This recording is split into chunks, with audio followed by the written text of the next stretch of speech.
Hello everyone, welcome to QAWithSJ channel. In today's video, we are going to learn arrays. So this is one of the important topic.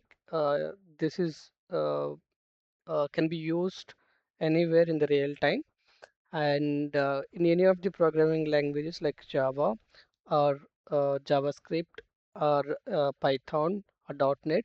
So the concept would be the same other than the syntaxes. So basically, what is an array? So as of now, we have been storing values in one variable, right? Like int x equal to 100, int marks equal to 100, int s equal to 18, right? Or string name equal to something, right? So with arrays, we can store values more than one variable, okay? But it is a collection of same data type. We can store multiple values. I mean more than one also we can store, or we can store one also. But if you want to store multiple values more than one, then arrays would be the best option, and it should be the same type. Either you can store all integers, either you can store all strings, either you can store all float, double or booleans, but not the different combinations of data types. Otherwise it throws an error. And the elements are stored in a contiguous memory allocation. And if you remember, arrays is a class we have discussed in the initial primitive and non-primitive data types. Under non-primitive, array strings, all this comes into as non-primitive classes, right? So the entire array will be stored as a memory. Uh, will discuss that what we'll get if we print that variable directly. Okay, that is the thing we are going to learn. But the data that is defined in the array will be stored in a contiguous memory locations, like the index start from 0, 1, 2, 3, 4. Okay, always it's stored in this manner, and the value would be 10, 20, 30, 40, 50, whatever the way you have defined. So it follow the insertion order.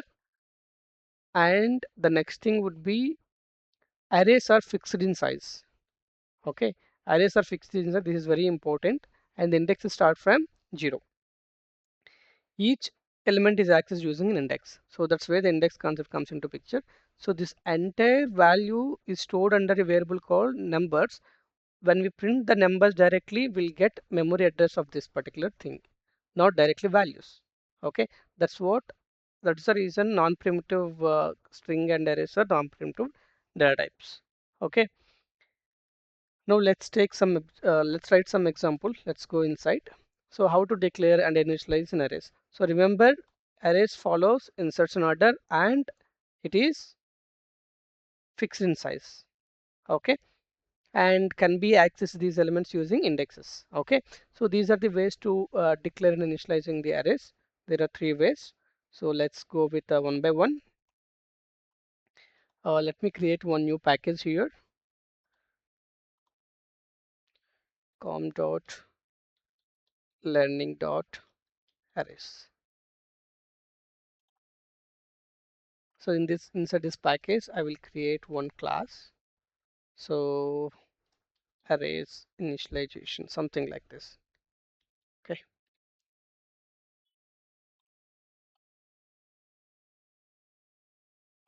So there are three ways. So the first one would be like this. So here, if you could see, this is what the size of the array we have to declare first.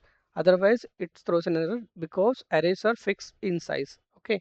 Let's suppose if you want to store a numbers, you can give like this. So if you keep it as it is, it will throw an error. Value must be provided either dimension, expansion, or some or an array initializer, right? So let's give some 5. It means now the size of this particular array bucket would be 5. Now we can store the 5 values. So the values stored using index. So the index will start from 0. Okay, let me give some 20, and under number of 1 I will give some 30. Okay, let me copy all of these. Okay, now 0, 1, 2, 3, and 4. Now let me give some values 20, 30, 40, 50, and then 60. Right? So this is how we can store the values inside an array. Now let's print the value of these numbers. So how can we print it? So now these values are stored, whatever the values we provided are stored inside this particular array. So now this number is an array. If you print like this directly, now what will happen? We will get address of this particular location. You can see this is the address of this particular number variable. Then how can we print? So for that we have to import arrays from arrays class from Java util dot toString method. We can use it just to see the values. There is another way also. We can run a loop and then we can print it. That also we can check it. If you want to perform some other operations, let's suppose this is an array of numbers. It has some values. Now you want to add some 10 to each number, right? Then you can run a loop and add it. Yeah, add it 10 to each number. That's how we can use loops. But just to check the values, we can use like this. Let me run it now. Now it will print the actual array of values. Okay, so this is method 1. I mean like this is initialization, declare, and then initialize. Okay, this is what it is. First we are declaring like this and then we are initializing. So the next one would be method 2. Here what we will doing, declaring and initialization together. Okay, now int. So the data type should be given. Now let's give it something like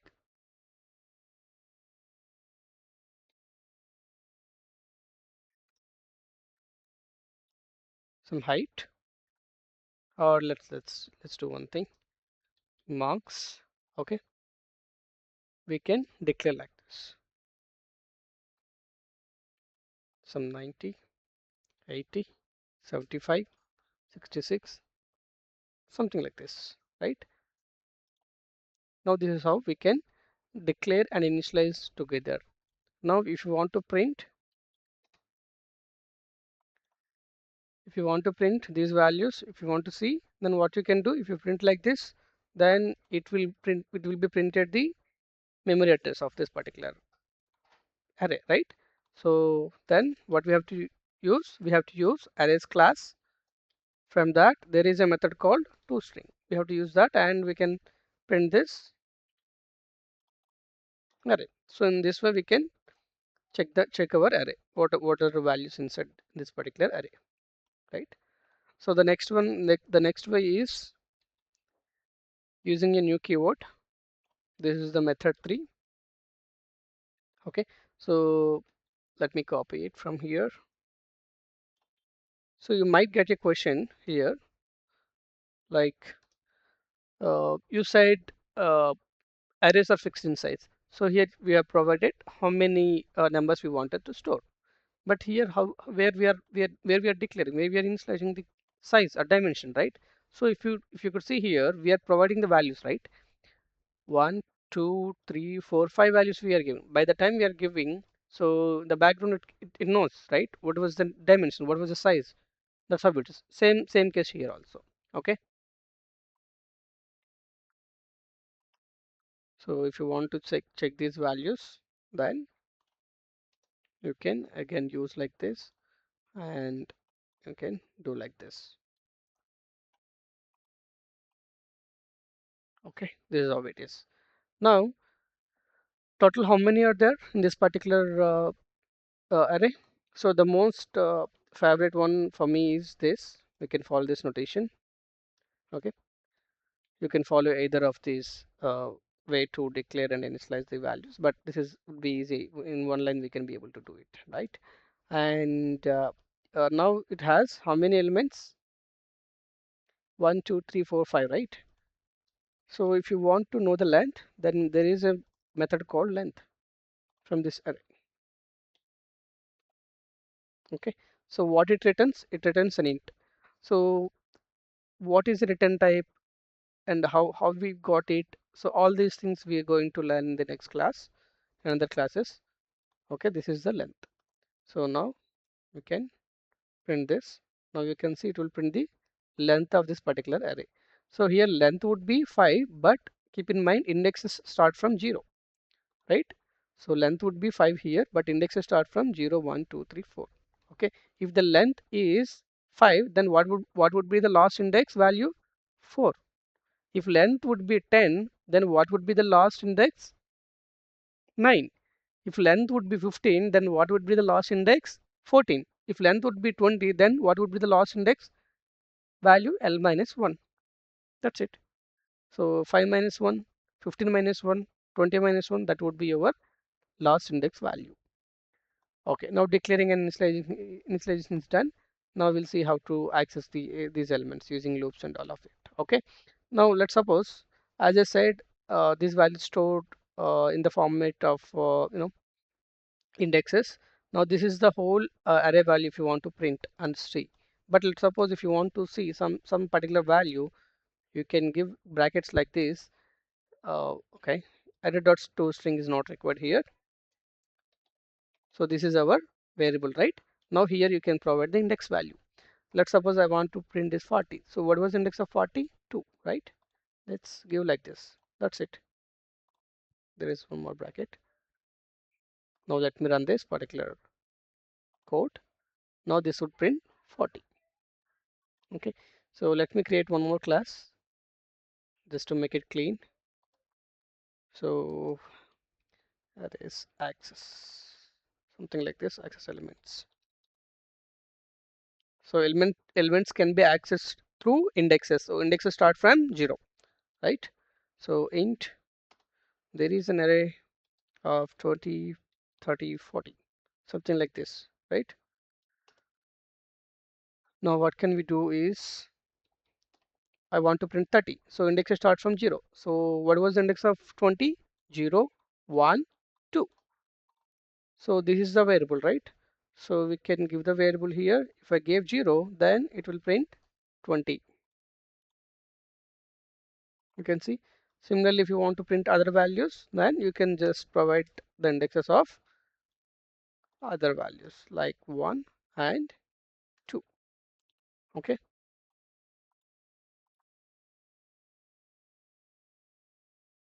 That's it. 20, 30, 40. And if you want to use loop and to print, then let's this time what I will do, I will use a string to define.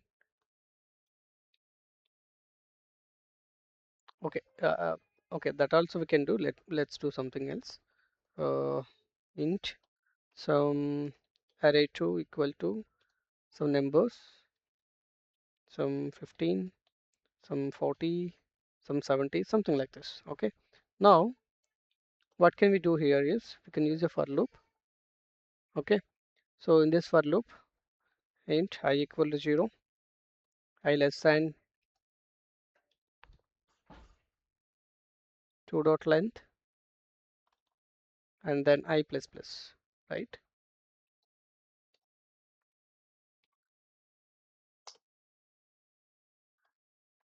So this is just a for loop. Now if you want to print the value outside of this particular loop, then what was the case? You just use system.out.println, and you whatever the value you want to print, you can just give 0, 1, 2, 3 and all of that. So what was the length of this particular array? 1, 2, 3, 4, right? So you can simply give that 4. Now, so if I want to print this 10, array of 0, array of 1, array of 2, array of 3. Now in the same fashion, when we run a loop, until this particular condition is false, this loop will keep on running, right? So initially 0 less than 4, yes, correct, then it comes inside. Then what would the I value? 0. Then again I would be incrementing to 1. Is 1 less than 4? Yes, again it will come inside. So like that the loop will continue until this condition false. So now these indexes I'm running on what?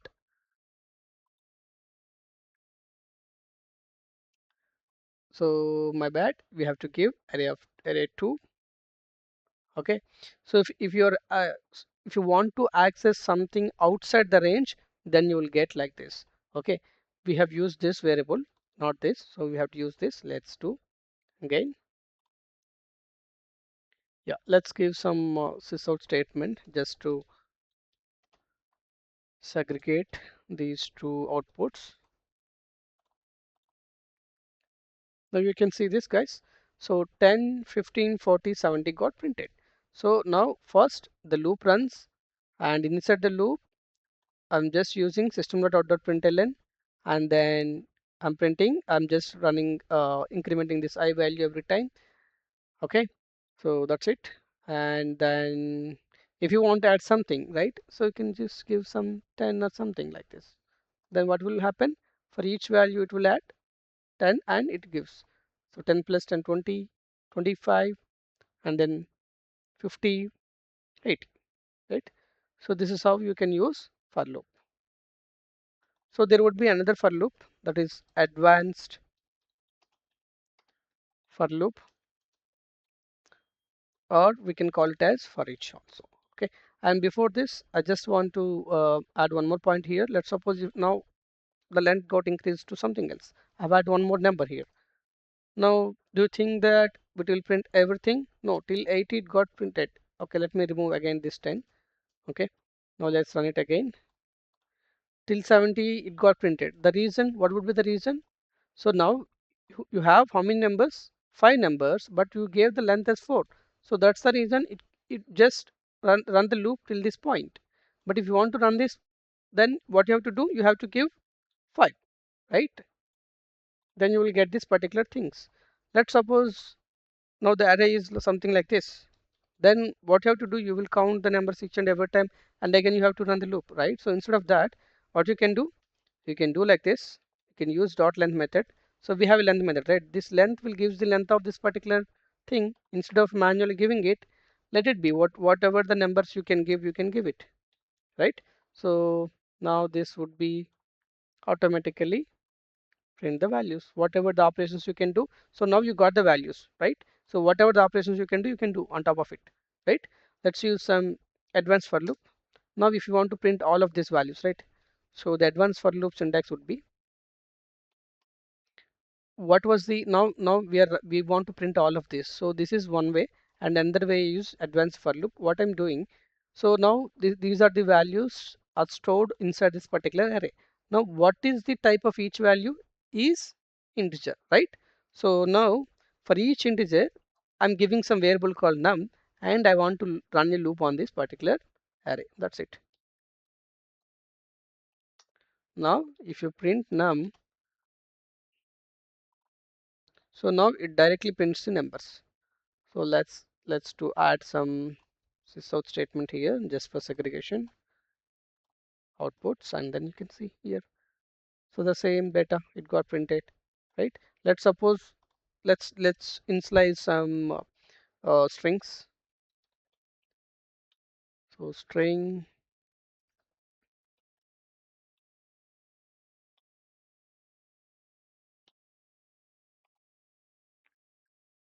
so let's give some, yeah, fruit names.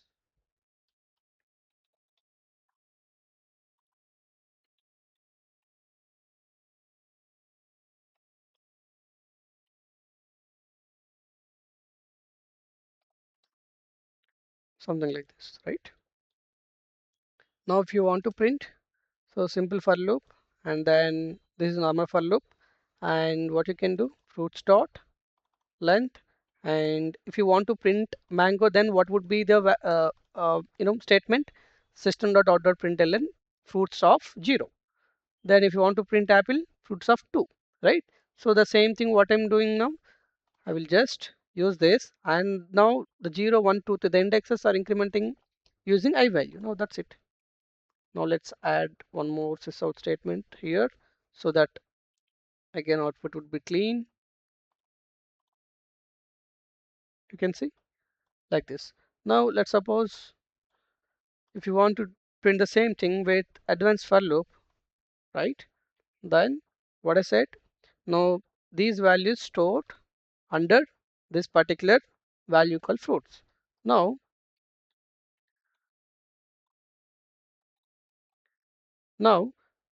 when you're printing, what was the type of each value? It's a string, right? String.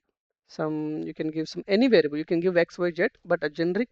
I'm just giving fruit, and I'm running a loop on what? This fruits array variable. Then you can close this, and you can directly print. Now each value comes and sit in this particular variable.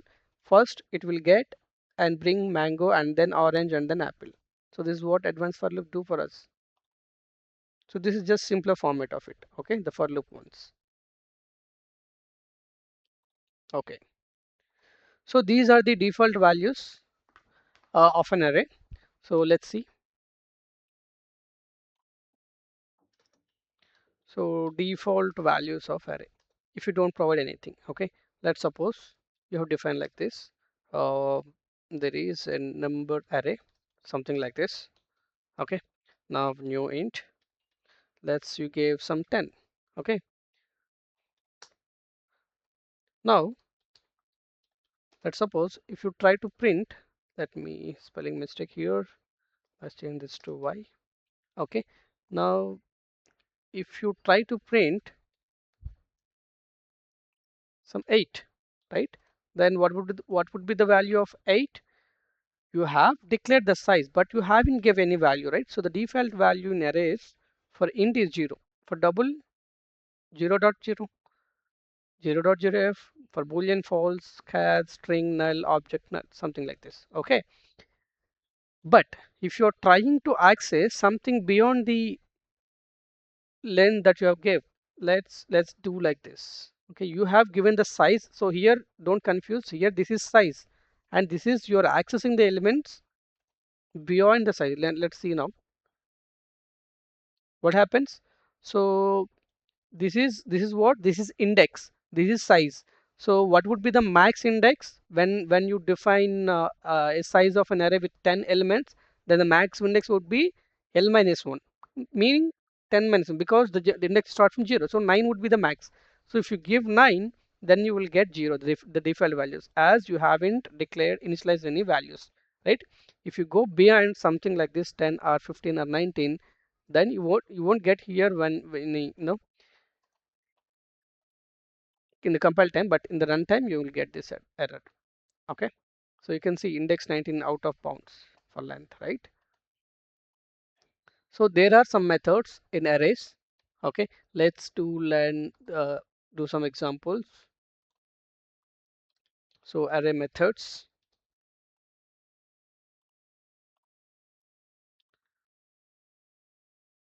So let's give some array like this,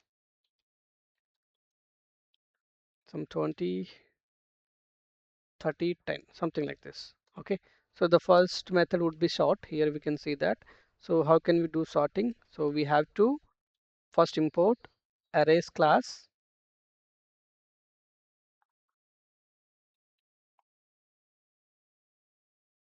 So this is from Java util package. You have to import, then so which array you want to sort, right?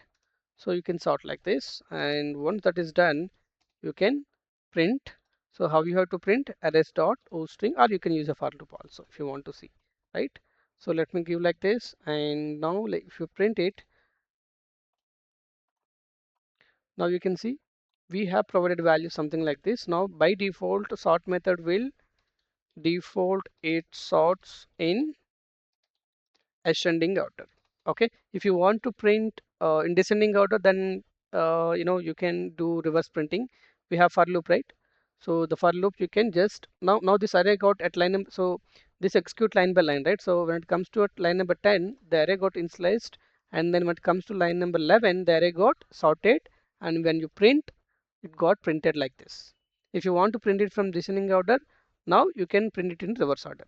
That is the homework for you. You can try it. Okay, and let's go for the next method is toString. We have already discussed, just to print the values, and arrays.equal, right? Let me give some array like this.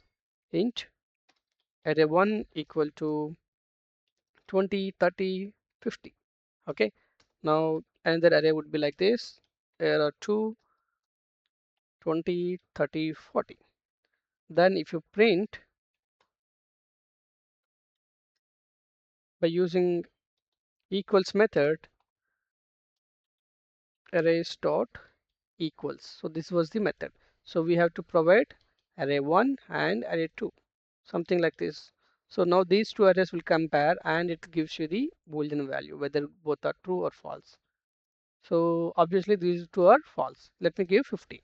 Then these two will compare and it gives the value of true. And then Arrays.fill.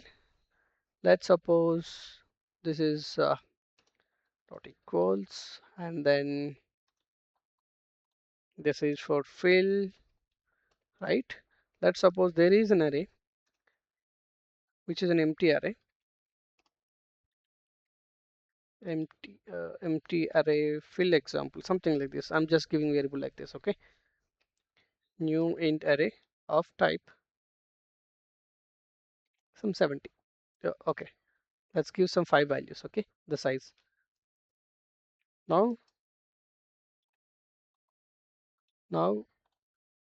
so okay, what can we do? Like arrays dot fill. So here, which array you want to update with what values, right? I want to fill this particular array with size of 5. The value is 100. Then you can do like this. It will fill all the values like this, right? If you want to print arrays dot toString, and then you can give this variable here. And when you run like this, then you can see here you go. Okay, so this is how you can use fill method. And then next one would be copy of. So let's suppose there is an array. Okay, you want to create a copy of it, right? So what you can do is, yeah, arrays dot copy of. Okay, so which array you want to copy? I want to copy this particular array, right? And then what would be the length of that particular array? Array dot length would be, then you can see it here, array dot copy. What it returns?